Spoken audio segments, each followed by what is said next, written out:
देवेंद्र फडणवीस आणि उपमुख्यमंत्री एकनाथ शिंदे आणि सुनेत्रा पवार यांच्या हस्ते उद्या एमएमआर मधील महत्त्वाच्या प्रकल्पांचं लोकार्पण आणि कामाचा शुभारंभ जो आहे तो पार पडणार आहे। दहिसर ते काशीगाव या नव्या मेट्रो नौमार्गिकेचं उद्घाटन होणार आहे। तर ठाणे बोरिवली दुहेरी बोगदा प्रकल्पातील एका महत्त्वाच्या टप्प्याला उद्या एमएमआरडीए कडून सुरुवात केली जाणार आहे। तर 13 मीटर व्यासाचा आणि 150 मीटर लांबीचा आणि 60 मीटर रुंदीचा आतापर्यंत सर्वात मोठं नायक नावाचं tunnel boring machine Thane launching shaft मध्ये असणार आहे। अर्थात भूगर्भामध्ये ते सोडलं जाणार आहे।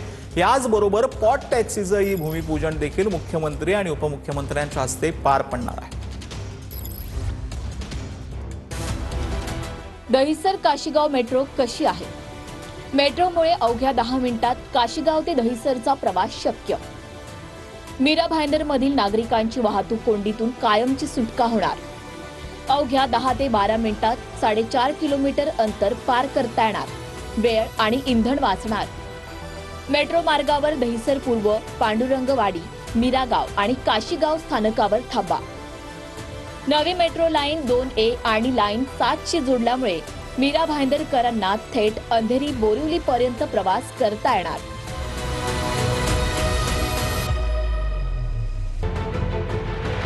ठाणे बोरिवली दुहेरी बोगदा कसा आहे? ठाणे ते बोरिवली अंतर 15 मिनिटात पार करण्यासाठी एमएमआरडीएनं दुहेरी बोगदा प्रकल्प हाती घेतला। बोगद्यामुळे मुंबई ठाणे जोडलं जाणार। मुंबईच्या पश्चिम उपनगरातून थेट ठाणे शहर गाठता येणार। बोगद्यामुळे पश्चिम आणि मध्य रेल्वेच्या प्रवाशांना फायदा होणार। 11.8 किलोमीटर प्रकल्पांतर्गत भुयारीकरणाच्या कामासाठी ठाणे आणि बोरिवलीत लॉन्चिंग शाफ्ट तयार केलं जाणार। ठाण्यातील लॉन्चिंग शाफ्टमध्ये सोडण्यात येणारे 2 टीबीएम प्रकल्पस्थळी दाखल। नायक आणि अर्जुन अशी या टीबीएमची नावं असून हे पहिले देशी बनावटीचं टीबीएम यंत्र आहे। नायक टीबीएम 110 भागांमध्ये हैदराबादहून मुंबईत आलंय। 13 मीटर व्यासाचं, 150 मीटर लांबीचं आणि 60 मीटर रुंदीचं टीबीएम उद्या भूगर्भात सोडलं जाईल। तर उद्या पॉट टॅक्सीचा प्रकल्पाचं देखील उद्या जे आहे ते शुभारंभ होणार आहे, भूमिपूजन होणार आहे। तर त्या संदर्भात पॉट टॅक्सी प्रकल्प कसा असणार आहे ते आपण पाहतो। मुंबईतील बीकेसी परिसरामध्ये सुरू होणारा पॉट टॅक्सी प्रकल्प वाहतूक व्यवस्थेमध्ये मोठा बदल घडवणारा असणार आहे।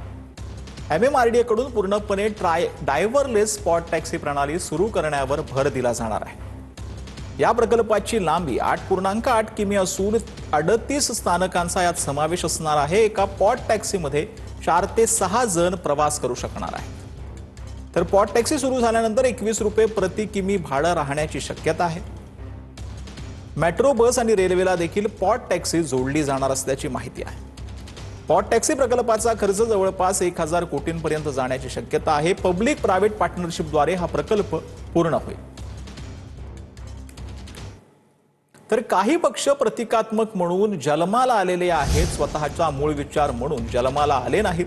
महाराष्ट्रात वाटेकरू प्रश्न निर्माण झालेले आहेत। भावकीच्या वाटेकरीतून निर्माण झालेले पक्ष आम्ही पाहिले। मंत्री आशिष शेलार यांची ठाकरे बंधूंवर टीका पाहायला मिळाली। तर असे राजकीय पक्ष आहेत की जे प्रतिक्रियात्मक जन्माला आले, स्वतःचा मूळ विचार घेऊन काही जन्माला आले तसं नाही। ते एखाद्या गोष्टीच्या विरोधात म्हणून ते राजकीय पक्ष निर्माण झाले आणि मग राजकीय पक्ष म्हणून काम करू राहिले। महाराष्ट्रात तर आम्ही बघतो की वाटेकरू पक्ष निर्माण झाले। एका परिवारातला माझा वाटा हा, तुझा भावा तुझा वाटा तो,